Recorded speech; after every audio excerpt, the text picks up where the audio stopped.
Let's talk about trolley doors today. These doors right here happen to be for Baltimore Street Car Museums 2168 car, 1948 PCC, Philadelphia car, and these old doors have seen better days. They're 30 plus years old. The bottoms, deteriorating like they would usually do from the weather. New doors right here. Let's talk a little bit about the process of doing the doors. These doors that are on the car are made of MDO. MDO is a medium density overlay. The overlay, which is this part here, the outside veneer, and I believe the inside is not. The inside is a wood. It's a hardboard, medium density, but it's a hardboard. It's a smooth surface. Gives you this smooth finish. Hard to find in 1-inch material. Very hard to find. Easy to find in 3/4 material.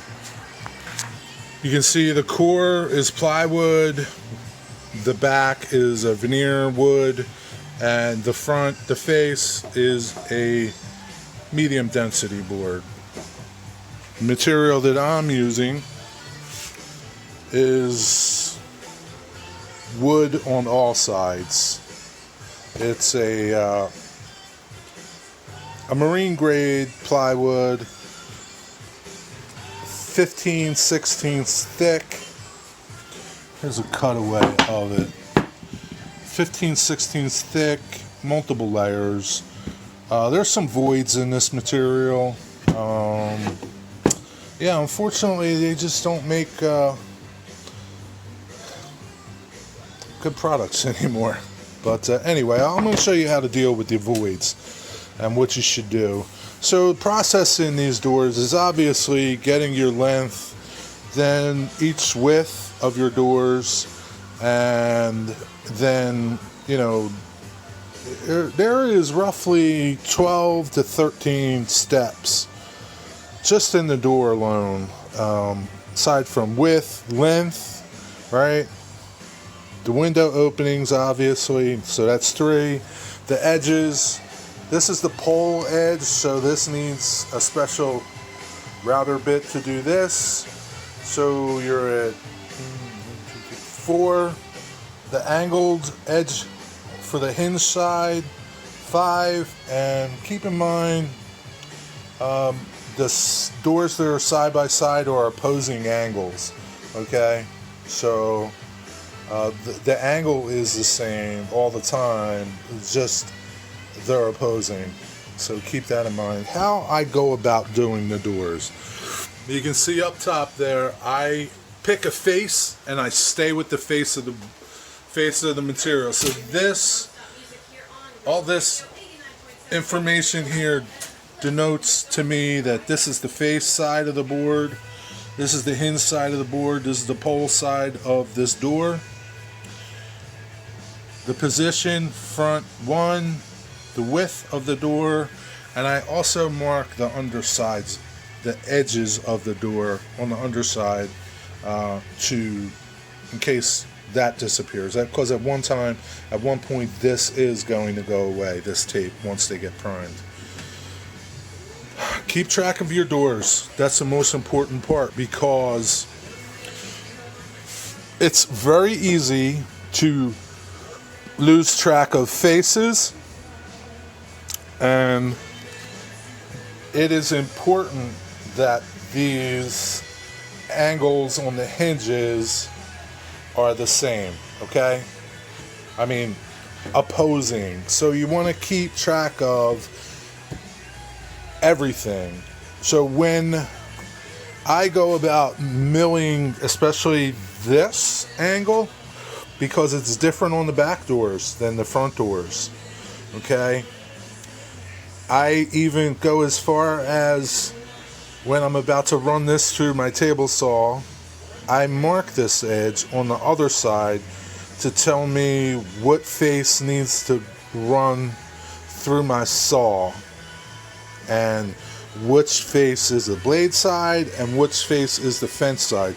So I mark the material with the blue tape either on the front or the back or one of the corners because it's changing, okay? So an instance would be this is running through my blade this way, right? So I'll put a mark here, angle and fence, okay? And then on the back doors, it's going to be opposite, and it's going to be at the opposite end of the door. So it's good to keep, I can't stress enough that it is important to keep track of what doors are what and what cuts go where, because you can see the edge cuts, hinge cuts. These are hinge rabbets. So there's over, like I said, 13 steps in making these doors. You have a step here, step on this edge, right? 1, 2, length, 3, width, 4, window openings, 5. Then you have the bottom rubber, 6. Then you have the edge rubber is 7. The cutouts on the top, it's right here, 8. I know I'm missing something. But yeah, there's a lot of steps to the doors, and you want to keep track of them. I can't emphasize that enough. Let's go check out the window trim, because the window trim on these doors, the windows get, this would be the window, okay? The window trim, well, the windows get inserted into a frame and then inserted into the door. So you got to make this trim, okay? I'm going to show you how to make that trim too.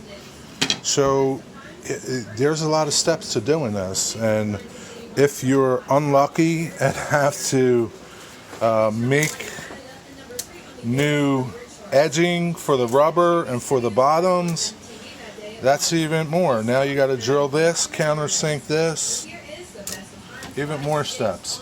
Like I said, there's a lot involved. Let's go check out how we do this trim. So for me, the best way to do this trim is, let me bring it this way. Start with a wide board, and I mill it to the thickness of the trim that I need in width. Okay? So that enables me to get multiple pieces out of this trim this way. Okay? So I will take this piece, run it through my table saw, say this is the piece. I run it and make my groove first here with the dado bit. Then I go over to the router, run this way, flip it, run it, and I work both edges of the board. Okay, so I'm getting trim here, and you can kind of guess what's happening here. And this is what winds up, the board is like this at this point, right? So now I take this piece, come over to a secondary table saw, right? And I register my piece on this thin strip jig, right? It registers against here, and the blade, bring the fence over and run the piece through, and this is what I get to make this trim, right? And it's a fast way to, and a safe way in my eyes to do this, is with a wider board and just progressively make them smaller until you can't work with them anymore. It's easier than doing that, than ripping all these pieces first, processing them for the groove, and then the router, roundovers on the edges. It's just, it's just easier for me, I find.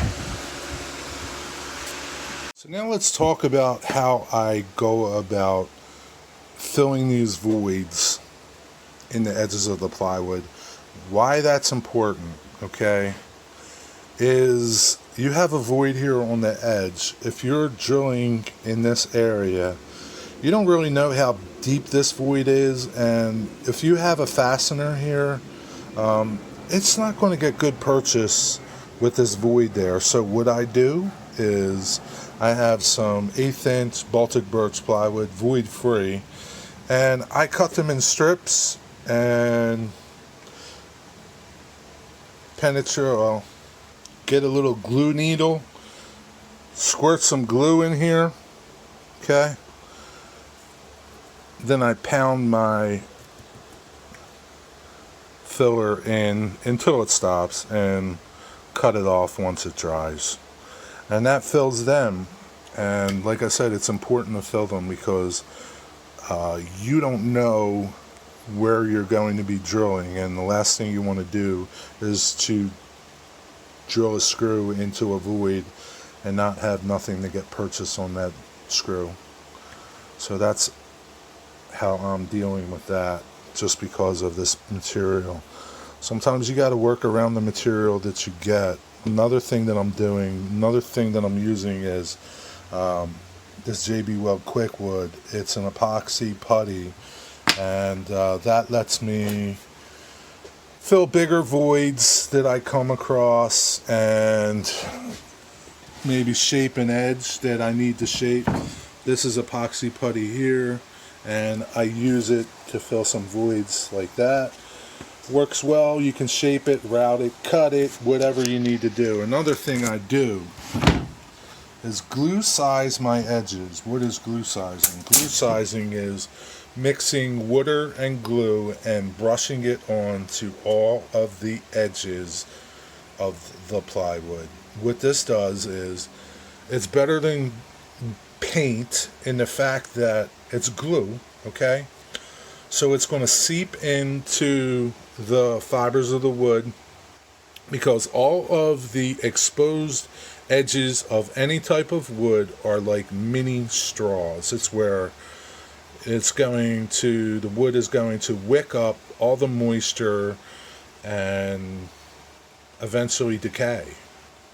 So glue sizing is better than painting in the fact that the glue is so thin and viscous that it gets into all of the wood and hardens it. And I've noticed that when I go to route this edge, this little edge to accept the trim and the rubber, I noticed that the glue has seeped into pretty far down and solidifies, made these fibers more solid than they would be if they only got paint. You still paint these edges, but the glue size gives you that little bit of extra insurance that you're sealing your edges. And that's the thing you want to do. You want to seal your edges long term. Paint is short term. Glue is permanent. Okay, and I do this even with cabinets that I build that are going to be around water. You know, a sink cabinet or vanity cabinet, things like that. It's just good insurance, like I said. Glue size your edges. So I hope all these little tips and tricks and showing you the process that's involved in these doors. Yeah, I mean, there's a lot of time and hours into doing doors like this. You wouldn't think it, but there is, because you don't want to make a mistake when you get 5 steps into a door just because you ran the panel the wrong way. You know what I'm saying? If you were to edge it on the wrong side, then that door is done, you know, because it is cut for a certain size. Everything is matching to that specific door. So it's good, to get into a process of what you're doing. I do my pole edges and my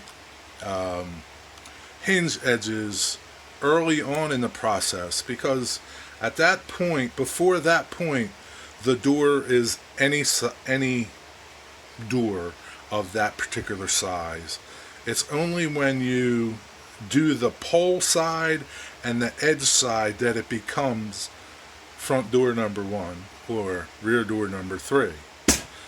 Be well, be blessed, and be safe in your shop and your job site. Until the next time, hey, see you later.